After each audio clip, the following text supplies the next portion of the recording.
Good evening, everybody. It's Thursday night. Here we are with another edition of Duo Daemonologie's informative series on all things paranormal. Tonight, the question is, what are ghosts made of? Sugar and spice and everything nice? No, that's little girls and snails and puppy dog tails. Isn't that the boys' version? But anyway, tonight with James Anito and Carl L. Johnson, we will discuss what are ghosts? Do you have any ideas? Please let us know on the chat. We'll be reading your comments and the guys will be answering your questions. So I would like to introduce James Anito and Carl L. Johnson, our Duo Daemonologists. So sweetie. That was a good one. I loved it. Yeah, spontaneous. Hello there. Hello, everybody. Good evening, Elise. Good evening, Carl. Yeah, thank you for your introduction. Good to see you, gentlemen. And we have a special guest tonight, my beautiful girlfriend, Celine, Hello. who has abilities, and she can explain. You know, we might as well open the show after the introduction. We might as well bring on our guest here. You want to bring you on, or you want to stay where you are? You can. I want to stay. You want to stay where you are? I am comfy. This is Celine. Hello. Celine, of course, has a place here, but Celine is. I don't know if she wants to be called a psychic. That's a label. She's intuitive. She has ability. She has a sight. I don't know if that's something she can just turn on when she needs to, when she wants to perceive something, or if she has to wait for something to come along, some It's emanation. both. What is it? It's both? It's both. When did you become aware of this, Celine, that you have this ability? 5 years old. 5 years old. That's pretty early on. Is this a heredity thing, or I mean, did your anybody hereditary and anybody in your family have this before? Yeah, my whole family has it. Wow. Well, siblings and my mom, but my grandmother has feelings like. The grandmother. Is it something you use in everyday life? Is it? Yeah. Do you find it helpful? Yeah. Wow. I do. Okay, so you can't just. I don't know if you want to feel something. You want to perceive something. Like, say somebody has a problem. You want to find out what it is or what might be around them. Can you do that at will? You see it as a Sometimes. spiritual thing. It's still like it's. You sure you don't want to sit here? No, he's sitting there. Okay. I'm fine with sitting right here. So we can hear her just fine on the from there where she's sitting. Oh, good. So can I ask you, who was the little critter that was just haunting the floor over there? Oh, it's my dog Toby. Toby, how cute. It wasn't a ghost dog, people. I know everybody's used to chants, the black cat. I was very surprised to see a different critter walking by. Yeah, no, that's Toby. Toby. I feel like Toby can see stuff too. Yeah. Really? So, Yeah. so have you actually seen anything? Have you ever seen what some people would call a ghost or an apparition? So the way it's hard to explain for me because it doesn't appear like how most other people when they're seeing spirits and ghosts, it's completely different. It's like when they want to show themselves to me, sometimes I'll see like figures or I'll see faces, but most of the time when I try to get a clear vision, I get it through my mind, like trying to put things together through my head. Like if, say for instance, if they don't want to show themselves to me, it'll either be like I'll be able to put the pieces together, or I'll just get a black blank in my head, like of what they want to appear as. Mm-hmm. Does that make sense? Or I think it does. Yeah, definitely. I wanted to know if you actually saw. Some people claim that they can see things with their eyes, and I was going to ask you questions based on that. Other people can almost see with their mind, almost like you're imagining what it would be like. It's hard to explain. Exactly. But sometimes I will see a clear, in front of my face. An apparition, Yes, sometimes it's not all the time. It's just like when they want to appear to me. But when I choose to see what they look like, or if I choose to look at them without them being in front of me, I'll try to visualize it. Visualize what they seem to be or who they are.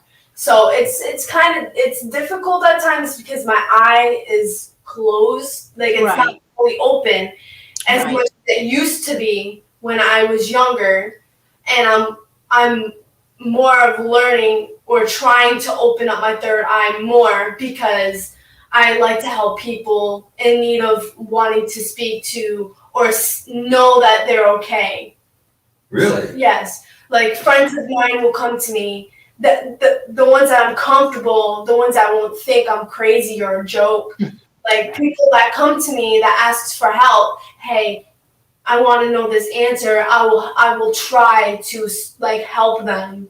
You know, like without a doubt, I'll see somebody that my friend is friends with. A couple months ago, when I went to a bar with my friends for her birthday.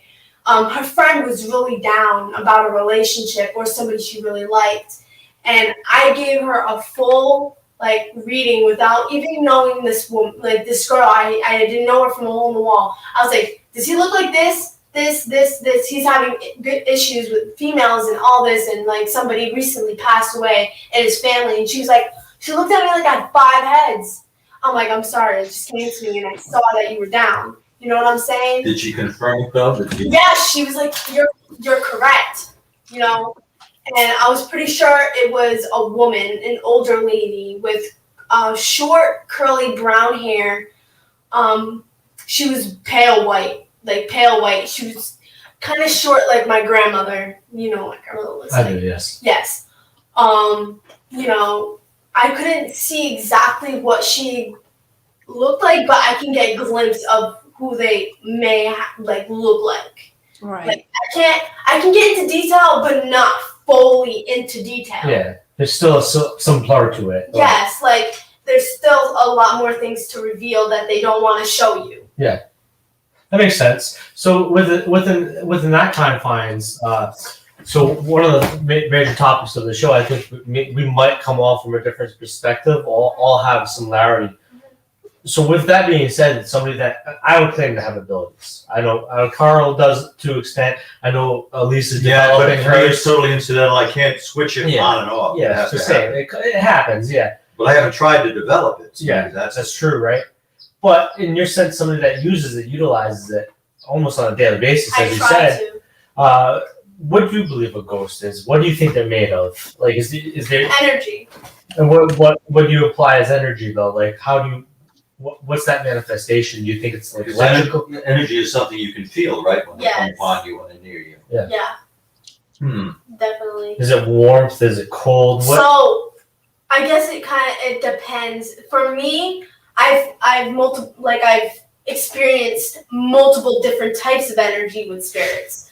So, from taking back as a kid, I was in more of a very not unstable home, but Unsettling, yeah. yes, a very different environment, Okay. exactly. And where my house was, each part of the house, it had that comfortable feeling, and it had that like dark, uncomfortable feeling. So it's kind of like that with a spirit. There's like different types of energy. There's that type of energy that makes you uncomfortable, and then there's that type of energy that's like, okay, I'm okay, like type energy. You know, that's how I see it and how I feel like it. Like, So you think there are negative personalities and spirits? We're demonologists, so of course we want to ask about that. I feel like there could be. I feel like that's a possibility. Well, in life, you've got good people, bad people, crabby people, Exactly. happy people, hopeful people. I think in death, they tend to keep the same personality. Not only that, but like how people are, their moods change too. Like for us, maybe this type of energy or spirit or whatever you want to call it, is like a happy spirit, but at times is like go away. You know what I'm saying? Like that. Yeah. Everybody changes their moods, just like you said. That's how I feel. But there's ones on a daily basis where they're like, it's like a dark feeling, like not. Maybe they don't change. Maybe they can't change. Yeah. So It's fascinating to think when I hear the word energy. You know, I try to attend it to matter. I think sometimes energy's unfamiliar we move to through a physical world, Yeah. so we're acclimated to that. Yeah, That's so- reasoning. I think in our slogan for people that watch the show, there's consciousnesses, there's souls, there is particles, but in some way, not to deviate and branch line off of one trunk from what a ghost could possibly be made of, but is it possible that maybe all three of them, or they're all there's like a mixture, a smorgasbord of things that create what. Well, that's what I'm worried. It's like I was saying, at least I have to use a hackneyed term and say unified field theory. I'm looking at some connective factor to all these manifestations, which ties them in. Your spirit is spirit, but what makes the substance of that spirit? Maybe they have personalities that are different. Maybe their energy level is different. But are they all composed of basically the same structure and strata? Well, how would you describe a living person? What is a living person made up of? You can use biology terms, physiology terms, physics terms. Yes. Yeah. You can use a bunch of different terms. Particles. Matter, We think of particles as being like marbles, very physical. But particles are a manifestation of energy, and I've always thought of energy as just condensed, or matter as condensed energy. You have terms like citrons, neutrinos, muons, different things. Those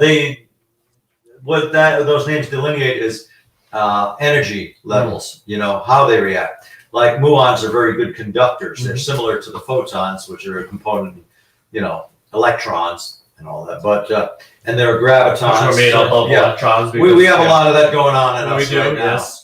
Yeah, but neutrinos are so infinitesimally small that they pass through. They can come from the sun and pass through our stratosphere and go through our bodies, and we're never even. And they are constantly. We don't even know about them. We can't experience them. Gamma rays, we're a little more aware of them. If you get too many gamma rays, it screws us up. It come the Hulk. Yeah, it makes mutations, but not like Bruce Banner, unfortunately. It makes bad mutations. Usually, the good ones, that could be evolution too. But in spirit. What could it do to that? I think a spirit is something. It's very hard to gauge, but it can be gauged in physical ways. You can actually see it affecting matter and energy patterns. When there's a high concentration of that spirit energy. Yeah, I wonder if it is a mixture of consciousness particles, because I think that in some form, even though we can't see it, I like to use the thought pattern for people when we talk about ghosts. You breathe air in, but you can't see air. You can't see oxygen, but we breathe it in. No, but it's still a reality. It's a perfect dynamic of our life. We need it. So if there is something that we can't see, if it is the soul or a consciousness or a particle that is unviewable, because look, the recent particle that was found, the God particle people talk about, the power particle you talk about, those things aren't seeable by the naked eye. So it could be something that is a matter or electron or some form of current or basic particle that has a consciousness. But what it would be interesting to me if, of course, because we react to certain things in our environment, gamma rays, other rays that happen, other particles, maybe these consciousnesses or these things we call ghosts are affected as well. And that is what. And what if you expose about the reacts, how it reacts? What some physicists are interested in is studying the relation between matter and antimatter, which are real properties. Yeah. They really are. I believe antimatter has a positive charged electron, and matter has a negative electron. But if you get them too close to each other, if they come into contact with each other, they annihilate each other. Think about some of the most classic cases of what people have defined as seeing an apparition. Say like a crisis apparition. Someone is in desperate trouble, ran off the road, their car is upside down. There's a loved one sitting at home, automatically knows something is wrong. Something appears, that person appears before them. A vision, A vision. Or that person dies and a person sees a vision of that. Like, try to think of how would that physically happen. That is what your ghost is made out of. If you could figure out how that could actually happen. Did that person's energy travel whatever distance that was to appear in front of their eyes? Or was there some sort of an ESP event? It's just mind-boggling. There are so many different explanations. I wish we could have subjected ghost to spirit to the hadron particle accelerator and see what happens to them. Can their properties be measured then? And by the way, Elise can tell you, because Elise has been in school. Elise has just completed another course with the Ryan Institute of Education, which is really a university level course. You know, it's a lot of homework, a lot of reading involved. One of the professors, Lloyd Arbach, who was guest. Lloyd Arbach, yes, and Elise that probably doesn't mind me to say that she got a 94 in the course. You know, which is it's not that easy. This isn't like you believe in ghost and other. There's a lot of study involved in this and homework, and it's what a rewarding course. If I can add a little bit about that, it's just, I mean, I've always done a lot of reading, of course, on the paranormal from the people who are first studying it, from the spiritualists who are just like really going off the rails, and pictures of Abraham Lincoln, and you know, right to up to modern times, from watching when I was a kid, watching In Search Of, and you know, learning all the mysteries of the universe, especially the episode they did on ESP and animals. That was really, really cool. But what they do in these classes is take all this information together. Not only the people who have done the studies, who have done the experiments, who have investigated the spontaneous reports, but also the skeptics, the real skeptics who say, you know what, I think that is this, and I'm going to do the opposite investigation to figure it out. That's really what happened. Puts all the information together. You can make up your own mind once you start studying these things together. It just really helps helps to make it a lot easier when you put it all together, instead of having to read every single book A to Z, front to back, and then comparing them. Well, not to cut you off, you just had a thought. Hold that thought. Yeah, I'll hold it. Hold it. Can you hold I'll it hold for a minute or so? You Yeah, don't need to go? I'll hold it. It was off Elisa's last thing, but go ahead. Oh, can you? Yeah, go ahead. No, go ahead. All right. And something Elise came across in her reading recently was that, and Lloyd Arbach was discussing this, that one real conundrum in paranormal research and ghost hunting altogether is that not all ghosts that appear are deceased people. Some of them are quite living people, and they appear in other places, and they are the ghost for a little while, but they're not dead people. Apparitions of the living. Apparitions of the living. Now, how can that be? That tends to throw everything we think we know out the window. What You think you see a friend in the mall and they weren't there. You call them and they say they were thinking of you, but they were sitting in their living room. You said your mom actually has these experiences? Yes, my mom actually has told me that, you know, I think she told me this a while ago. I'm not sure what it was. I don't know if it was, you know, she told me that she was sleeping and that she was seeing Walter, or she was on his bedside. His bedside, and just saw him, and then she ended up back in her body. So, and I actually had that experience of me leaving my body multiple times. I've actually done it 3 times, and it's a really weird feeling. Was it just spontaneous? You weren't planning on that happening? No. I was asleep, and I actually saw my own body. Like, I saw me laying there, and I saw something else standing over me. Wow. Staring at me, and it was just like a black figure. And then my soul, my spirit, whatever, went back into my body, and I was like, oh my God, I couldn't move, I couldn't talk. It was just a really weird, uncomfortable feeling, and then I could move again. It lasted for like 5 minutes. Wow, that's a long time for such an experience. And what have I run into? Some paranormal investigations where I was called in as a specialist, as a demonologist. I remember a couple of very distinct cases where the people thought it was a demon mocking them. The demon saying my name, or the demon's talking like my relative. The demon looked like imposing an imposter, looking like my relative. But maybe that is the relative. Maybe that's an extension of the person. Call it the spirit or soul or whatever.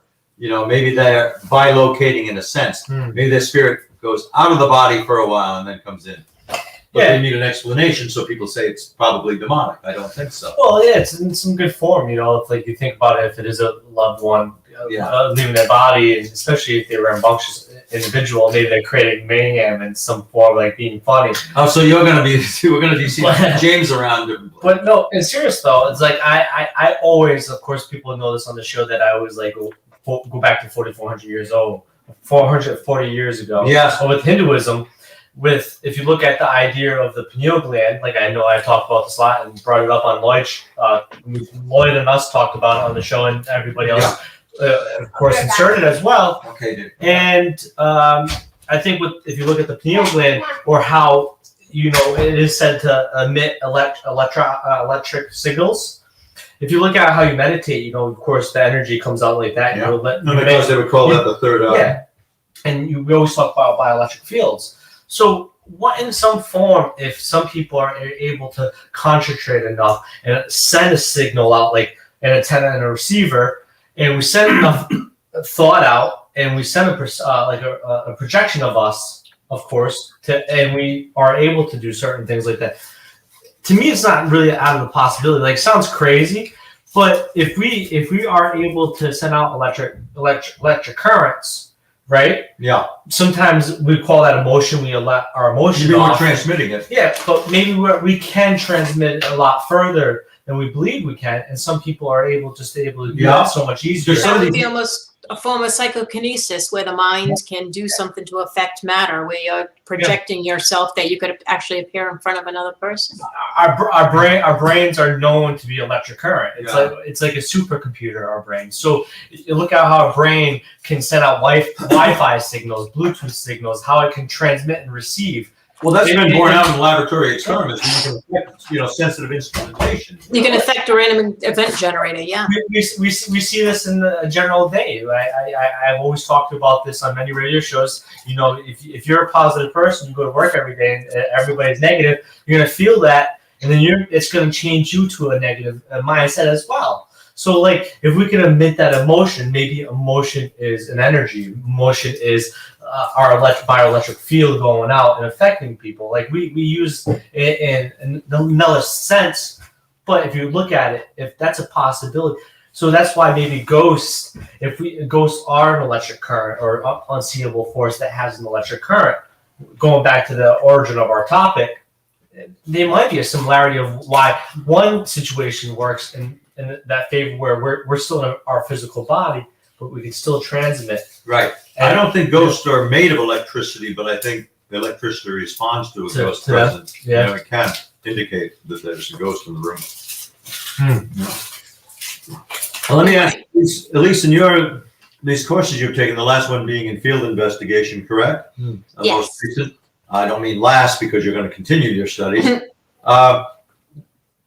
Do you think this gets you any closer to understanding, or at least some offshoot premises of what a ghost could be? It gives me ideas to think about. I mean, the whole, what do you want to call it, an industry of paranormal investigations. I mean, everything is predicated on spontaneous events, things that are happening to people, like, oh my God, I think I saw a ghost. They call us up and say, you know what, you're going to think I'm crazy, but here's what happens. You're going to think I'm crazy. And so we go in and we try to do as scientific as an investigation as we can. With a scientific investigation, you try to have all the parameters the same and just change one variable and see if that changes your result. Then you find out what is causing what you're seeing. Trouble is, ghosts don't show up in laboratories. And you can't set up a laboratory based, someone says, I woke up in the middle of the night and I saw my aunt Mildred. How are you going to replicate that? You got to bring that person into bring their bedroom into a laboratory and call it, an experiment. You can't have everything the same. We have to rely on what people report to us. Can be tricky, can be very challenging, because you can't replicate. And therefore, people debunk it and say it's irrelevant. And even the most honest people are going to have spontaneous reports based on how their memories work and based on how their perception is of the original event. So it's really, really hard to get good information. I used to talk to my friend Keith about this, because in some form, you always wonder how, like, you can do a logical scientific experiment. I also, like you said, you can't. But in some form, if you took out the people that were being affected in that haunting, what usually we talk as the battery, use the saying that if you put the battery in the toy is able to communicate. It activates it. we are most of the time the battery to that wanting. I was going to say, we use So battery often. I always think that if we could take out the person that's being affected, put a Faraday cage around the house, So they're not contaminating, take away any electric current to that house, take away any plumbing, water, every possibility of anything that could be outside influence. It's hard to do that. It's hard to isolate the subject to that If you are degree. able to do that, which would take a lot of money to do so at a specific haunted location, And a lot of cooperation. a lot of cooperation, and you had a Faraday cage on there, which would be expensive.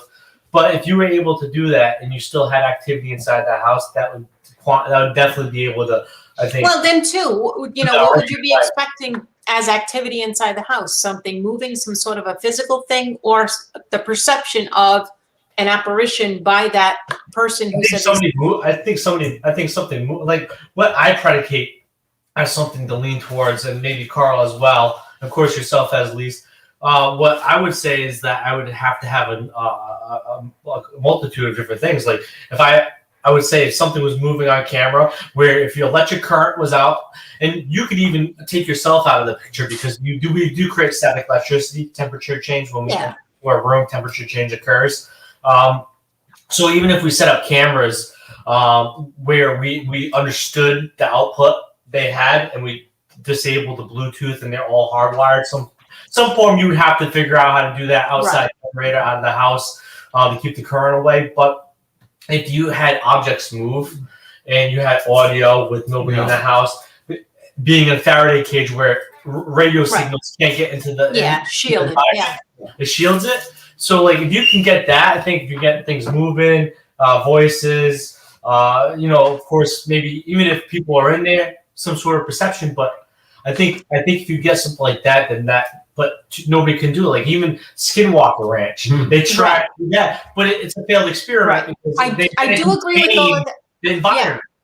That's the thing. I do agree with all of that. Yes, we're picking up these little things that we can choose to control. Okay, we're going to set this like this so it doesn't affect. We're going to set this like this so it doesn't affect.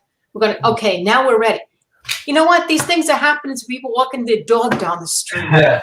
Why is that? Then you go back to step one and say, the heck with all the stuff we set up. Ghosts are popping out in front of grandma, it was just it's hard to isolate that one special component that might have brought it about. When we say Faraday cage, that's the name comes from. I mean, we're talking about a bunch of specialized equipment here. The 18th century researcher in electrodynamics who, one tool he used and created was isolation, like covering an object so it's not. Here's the reason we have gravitational forces ideology, right? Yeah, we wouldn't have gravity if it weren't for Michael Faraday. I know what you mean. He didn't invent it. Exactly, because he was a pioneer in that kind of research, and that's like, so it will diffuse the electric impulses without the exterior. But all of these things that people like Faraday and Tesla and the rest of the physicists or people studying electricity and magnetism, all those things appeared as magic to people before that. Yes, it was magic that these things. They shouldn't have been messing with it. But I think in that same concept too. I think that is a dart in the black room as well, because there were a lot of smart people in ancient times that really did hold a grasp of some idea. They were on the right track, but they couldn't quite grasp it all. They didn't have the means to. But there were a lot of people, like we talk about demonology back in the day, time frame of King James when he ran it. It was still archaic. It was still misunderstood. It was an age of enlightenment. But they were starting to get on the right track. They were trying to look around themselves rather than to the heavens.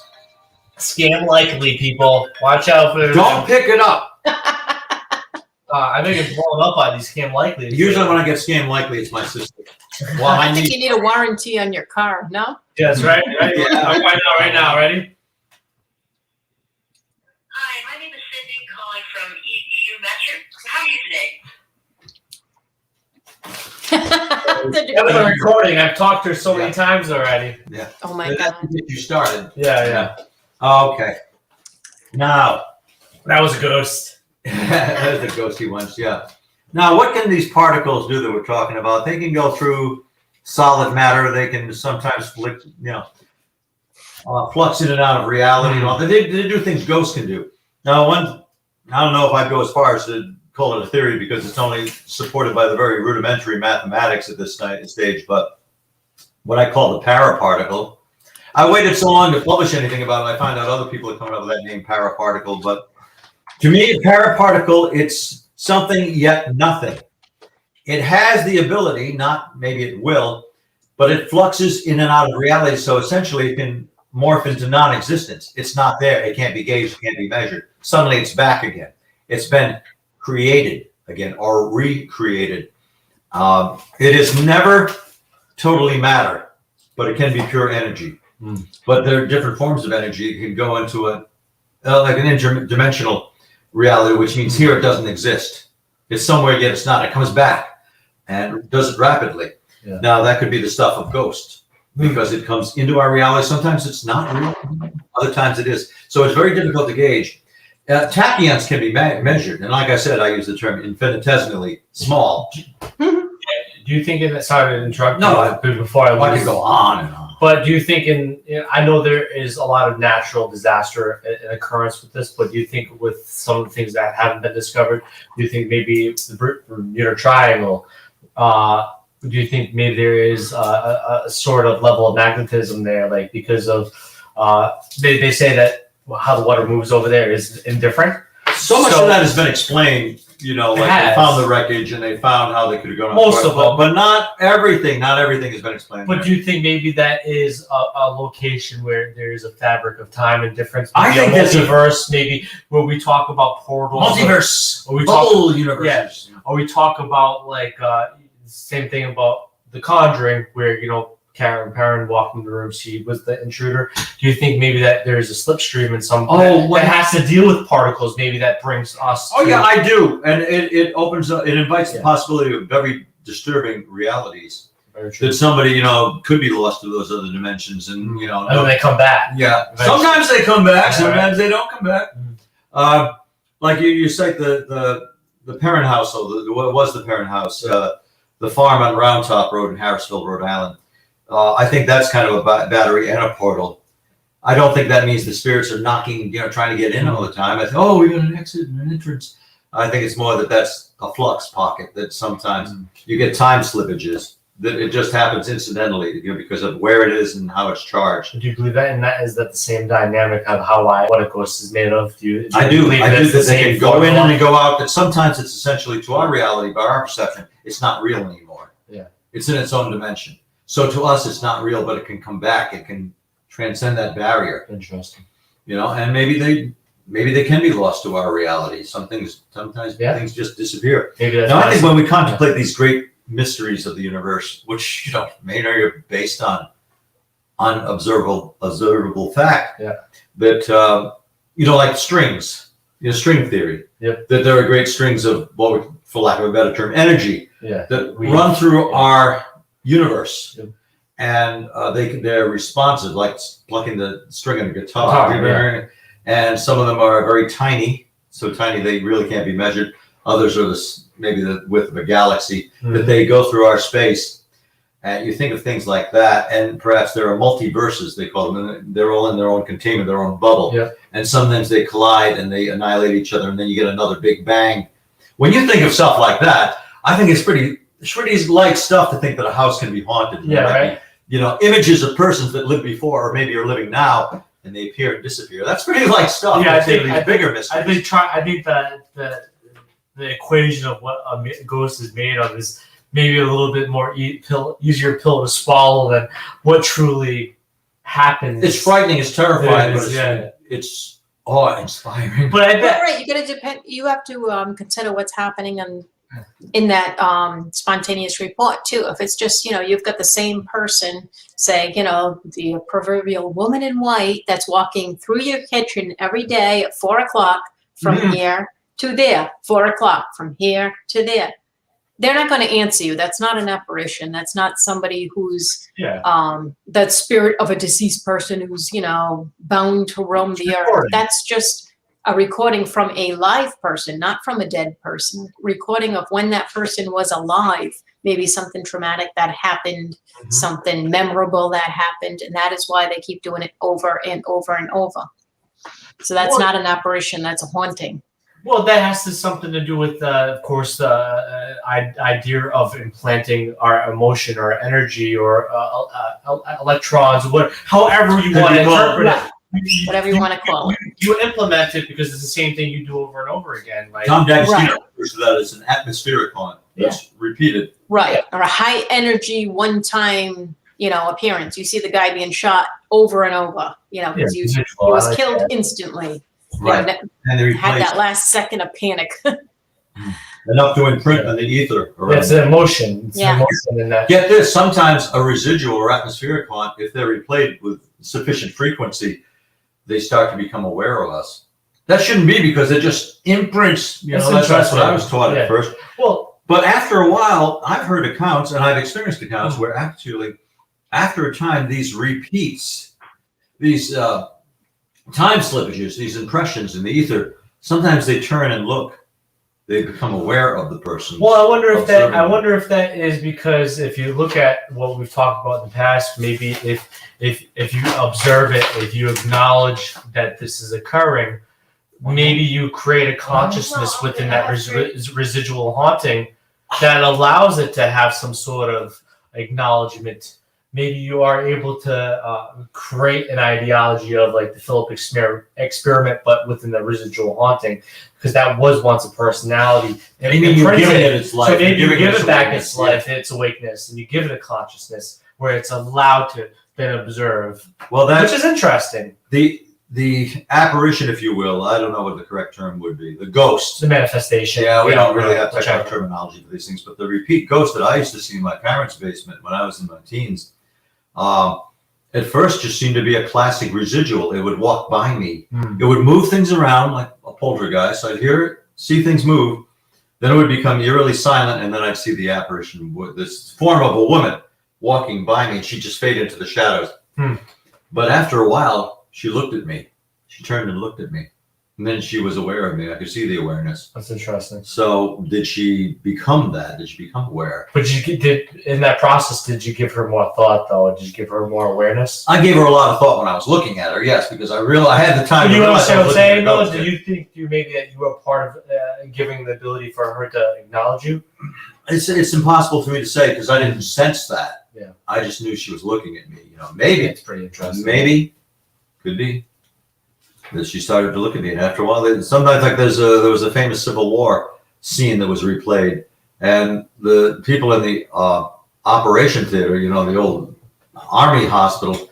After a while, it was I forget what city. I think it was in Atlanta. Yeah. And this elevator would open up, and sometimes people would see this panoramic view of a Civil War hospital. That's interesting. Well, Think of the emotion that was generated there. Perhaps. That gives me chills every time. death all around, amputations. Oh, how can you? Yeah.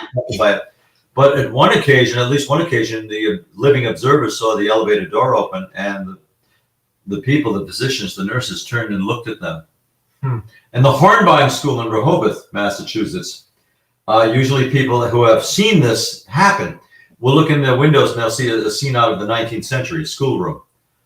On one occasion, an observer saw, and I think there's veracity to this. The teacher looked kind of angrily, and the students were distracted, and looked at the person looking in. So who knows what happens there? So do you think that? I don't really think about it. But do you think that atmospheric haunt to that maybe that intelligent spirit, that deceased person? Do you think how they work, what they're made of, is similar? Do you believe that it's the same connection?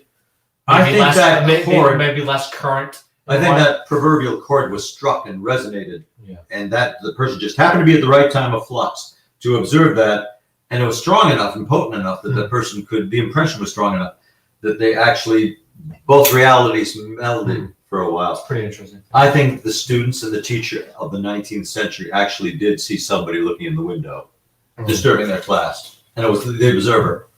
So both of them were ghosts to their respective realities. It's a two universes. Their perspectives, Basically, yeah. melded. See, that's what's fascinating about paranormal is that you can speculate all you want. You can come up with theorems and guesses and all that, True. trying to get at an answer. I think to me, I think maybe to you as well, and Elise, and of course Selena, is because we're all fascinated by, is that life after death is one of the most fascinating things. It's got all our attention that are really not really known. You know, there's so much more. It is fascinating, but we have to learn how to do and stick to doing, and get into the entertainment industry. They're not doing it all. Is just report the facts, report the incidents as people see them, as they think they see them, as they think they perceive them, as test them out for ordinary explanations, medical, psychological, physical, normal explanations. Oh, I feel dizzy. Yeah, guess what? Your floor's crooked. You have high EMFs in your house. There are even one of the things I learned in my class. If you think you see a shadow person, it could be that there are low vibrations in your house. It's making vitreous stuff in your eyes vibrate, and it will cause shadows. There are a million different things that could be happening. Once you eliminate the normal, then you start looking into the paranormal. I think we need to observation. Yeah, the vitreous fluid in the eyeball can actually vibrate. Yeah, we have vibrate and get a little distortions. You think you see something, yeah. But once you eliminate the normal, start looking into the paranormal, you still have to just stick to the facts. Maybe at the end you can make a theory as to what's happening and start your, you can make a hypothesis and start your experiment all over again. But it's science. You're never going to come up with proof. There is nothing absolutely proven in science. They can come up with the best explanation so far. Mm-hmm. And, once one thing changes, you have to be, have less of an ego and be able to say, you know what? Guess what? This changes everything. We got to start all over again. It's a tough thing to do. I'm not lying, but that's what we need to do.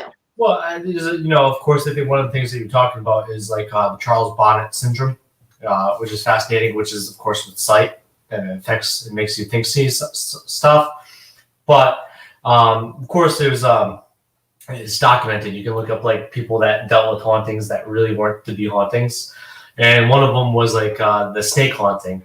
Like objects would always move, and they wouldn't know why. And they looked at everything. They had people come and check in their house, like of course for pest control. And nobody ever found it, but they eventually found it was the snake that would just move all this a real snake. And they eventually this is not a ghost, this is a snake. That's a bummer. That's right out of Harry Potter. Oh my God, it's a genie.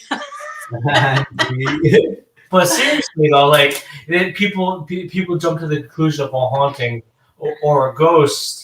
But a lot of the time, it's so easy to do, especially if you're a paranormal researcher. You figure that's what you're there for. Right. You have to find the ghosty.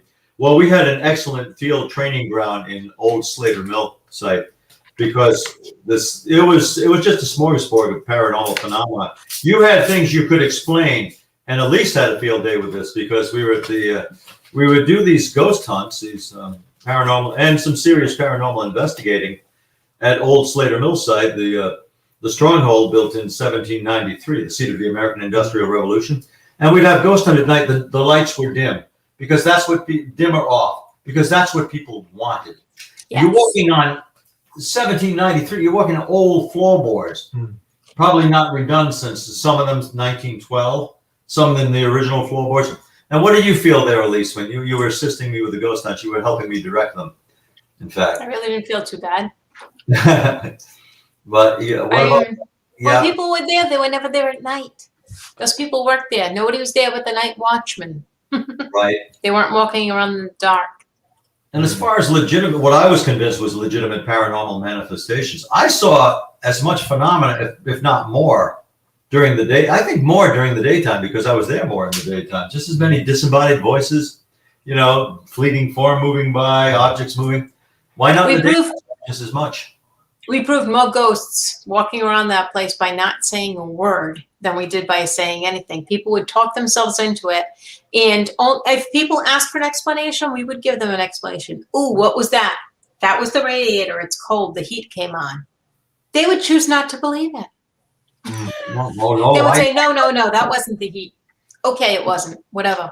Well, one thing that was wonderful. Now, the place was made for ghost hunts. Of course, there was paranormal phenomena. with so many memories embedded in that place. Yeah, But that's there too. you had an ideal place for a ghost hunt because doors would open on their own. And I experiment, They're crooked. they'd open up, or sometimes they would just open up on cue, and it was just wonderful. There was the door to the water wheel pit where the actual, engine of the water wheel, the engine of the mill, the water wheel, a 12-ton water wheel in there, and we would close the door after we brought people out there in the paranormal investigation, and especially if it was dusk, close that door, lock it. I'd be walking up the stone steps. All you hear, boom, big knock on the door, boom. People would go off. You know what it was? The differentiation in temperature, the atmosphere. Mhm. Because at that time of day, right at dusk, the transition between night and day, it was then warmer on the inside than the outside, whereas in the daytime it had been, it had reversed. It had been cooler inside and warmer outside. So you get that, and it would, for the life of me, it would sound like a knock or somebody kicked that door. Boom. I stopped explaining it after a while because it was a cool effect. Right. What do you think it is? It's the same thing with most people when you paranormal investigate. People don't really understand it. We're in old houses, sometimes not abandoned, but like very Let go, yeah. dilapidated houses. And you think about it, like when we're in that kind of environment, we're trying to focus on one thing. Yeah. So like a lot of people don't really understand infiltration, exfiltration of air. So when you feel a cold breeze, sometimes you're focused on finding a ghost. You feel that cold breeze. In reality, it's just right. Yeah, and I just figured let them enjoy the site for what it is. Yeah. It depends. Yeah, if we're trying to help somebody who has called us to their house to help them, they don't feel safe, they don't feel comfortable, they want to know what's going on, they think Uncle Harry's coming out from out of the sky to bother them at night. We owe it to them to really explain exactly what we think is going on. We come, to get a bunch of people from different perspectives. Yes, maybe even a psychic, a medium. Somebody who knows about ear currents like James. I've had houses for 30 years. I used to run a condo complex. I know a lot about, how houses work, kinds of noises they make. Kind of my historical society, you'd swear there's somebody walking up the stairs. I know it's because a couple of us just walked up the stairs. Now they're settling back to where they were. Yeah. It just, it's not common knowledge for everybody. We have to realize that a lot of these building things aren't. We just had experience here. Sorry, go ahead, Lisa. Yeah, no, I want to hear about your experience. So we, Carl, Celine, and myself were all sitting here. I believe you were on there too, but I don't know if you heard it. We heard the door slam. Yes. Upstairs. Oh yeah. I heard it. I didn't want to interrupt. And when the door was there, when That's I went the up. third time. But when I went up to the stairs, guess what was there? Mr. Chance, right at the door. Like, I think he shut the door. I have a question for you. A strong kitty. Oh, Celine has a question for us. Because he was bringing up about like how, about the whole door situation where it was like a bang. Yeah. Mm-hmm. So when my family had a restaurant, let me just say, those heavy doors, when you go into like a market or something, you push it open and it slowly closes? Yes. Yes. Yes. So we had that as a door. And let me remind you, there was no breeze. It wasn't windy because we had a flag outside. And the door opened by itself. Nobody was in the restaurant. There was no customers. It was me. My mom was in the back. My mom was like, "Who's at the door?" I said, "Nobody." It opened and it slowly closed. It opened this much. And it closed. And 5 minutes later, I'm walking out through, so this is going to be a little, so I was in the, behind the counter where you like pay for the people to, and the door opened again, but more, and then it closed. So if nobody was there, that confused me a little bit because he was saying something about like how, when the heat in the building is like... It creates an inverse vector that, actually moves the door. Yeah. To some degree. If there's a pressure difference. So like a lot of people don't understand is, so... Did maybe somebody open a back door that went out to have a smoke or there was a delivery? They could have, because a lot of people don't realize in a lot of like clean rooms, it's negative pressure. So like basically what will happen is the door it'll slam shut very fast because Was the door that heavy though? It could happen if you. Well, yes, because not only are you a kitchen and you have an exhaust fan on the roof, so it's always pulling pressure outside because you have exhaust, but you bring it fresh air in too because not only do you have a heating system that requires fresh air intake and exhaust as well. So you're bringing fresh air from inside. You're exhausting that air. You have heating, cooling going on, depending. Usually, probably cooling, because you're in a restaurant. So you're having a mixture of that, which creates a lot of pressure changes. You know, every square foot is a cubic foot per minute, which is air. 1 CFM is 1 cubic foot. So you have a lot of pressure movement in a location, and so if you have an people exhaust fan, have to realize that air is not Yeah. static. Air is a substance and it's in motion, and it affects, you know, location, what's around. The material. Air does go by a static pressure. That's how Yes. it's measured. Yes, for sure. They actually It's measurable. Very yeah, it's much so. measurable. And doing HVAC, our tool of measuring air is called the duculator. That's strange to me. Circulator, yeah. Duculator, yeah. That's very strange to me. Well, I gotta say, we probably should have looked at some of that. I don't know if anybody had a real question that, you know, from the, you know, the message board or something. We're having too much fun. Not real questions, just, you know, a lot of comments that go along that they can read along with each other that, you know, go along with the conversation of things that we're talking about right now. Mhm. Yeah. I was like going back to That's a Slater good Mill question, because I was there for though. I was at Slater Mill for 4. Yeah, excellent. I was there for 14 years, and you know, yeah, I got to experience what I know are genuine haunting there. I got to see some really cool effects that just were natural to the building. The door in the Wilkinson Mill, the stone mill, the inner door to the machine shop exhibit, you know, the back of it. One time I came in there I only had like 4 people with me for a ghost hunt, and we came into that building, and it was dusk. A lot of things would happen at dusk because you get the transition between, you know, day and night. And I don't know, we had just walked in there. I don't know what triggered it. There was a door that would slowly go up, and it would. We're standing there talking. We've been there for about 10 seconds. All of a sudden, this door, and we weren't stomping around, but maybe there's something about us coming in. I don't know. This was 30 feet down, away from us, and the door just opened. What perfect timing. If it was paranormal, fine. If it wasn't, just as good, because that was perfect timing. I'm like, thank you. You know, just And it all depends on your perspective too. There was one time we were setting up for a tour, and I forgot what it was. Carl forgot something in the office, and we were in that wheel pit. And he said, "Oh, I gotta run back and get whatever." He looked at me. He was like, "Oh, are you okay here by yourself?" I'm like, "Yeah."